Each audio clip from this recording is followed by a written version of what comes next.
les panneaux de danger à leur forme triangulaire avec un fond blanc et une bordure rouge.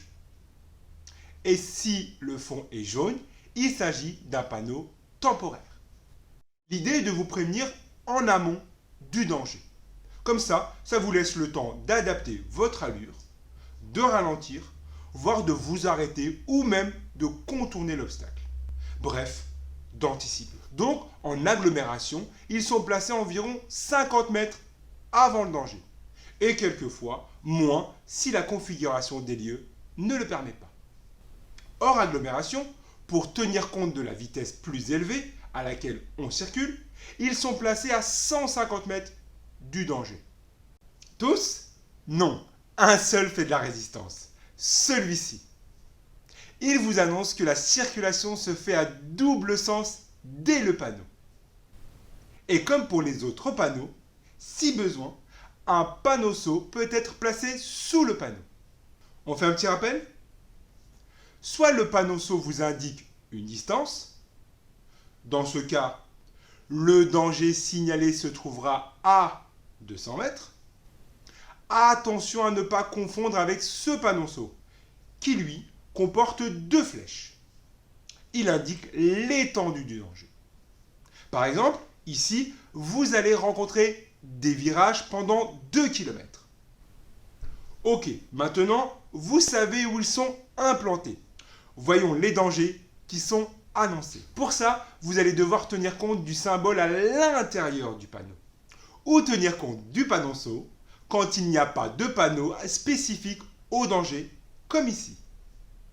Petite parenthèse, car j'imagine que beaucoup d'entre vous se demandent pourquoi les betteraves sont un danger.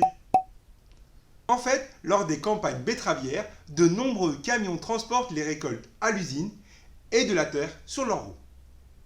Lorsque la chaussée est humide, cela rend les routes boueuses, glissantes et dangereuses. Bref, on peut facilement perdre le contrôle de son véhicule.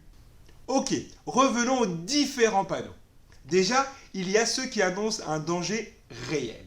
Par exemple, une série de virages, un rétrécissement de la chaussée ou un accident. En quoi c'est un danger?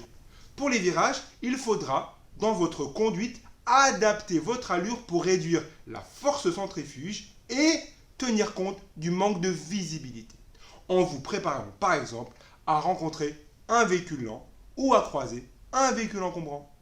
Pour le rétrécissement de la chaussée, le croisement avec un autre véhicule ne sera peut-être pas possible. Bref, il faut adapter son allure pour pouvoir s'arrêter si besoin. Pareil si on vous annonce un accident. Des véhicules sont peut-être arrêtés. Et soyez attentifs à l'arrivée des véhicules d'intervention d'urgence. Et puis, il y a les autres qui annoncent un risque probable. Par exemple, risque de vent latéral. Dans ce cas, on n'oublie pas de bien tenir son volant, surtout lors des dépassements. Ou celui-ci qui annonce un risque de chute de pierre. Le risque est surtout de trouver des pierres déjà tombées sur la chaussée, qui vous obligeraient à faire un écart. Ou qui obligerait ceux qui arrivent en face à empiéter sur votre voie de circulation. A noter que dans certains cas, notamment dans les endroits où la signalisation est très dense, ou le danger est difficilement détectable, un panneau d'indication permet de localiser le danger. Par exemple, ici, le passage piéton. Mais puisqu'il s'agit d'un panneau d'indication, il est situé au niveau du danger. Certains panneaux de règles de priorité sont des panneaux triangulaires. Les intersections avec priorité à droite, giratoire et feu tricolore. Donc préparez-vous à vous arrêter si vous devez céder le passage.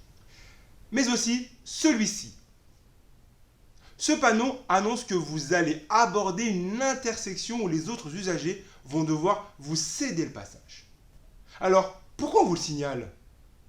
Parce que généralement, lorsque ce panneau est implanté, la visibilité sur l'intersection est réduite. Donc le risque est par exemple d'être surpris par un véhicule immobilisé qui attend que personne n'arrive en face pour s'engager. Ou bien qu'un véhicule s'engage et donc roule moins vite que vous. Je vous laisse avec d'autres panneaux de danger, leur définition et le risque associé.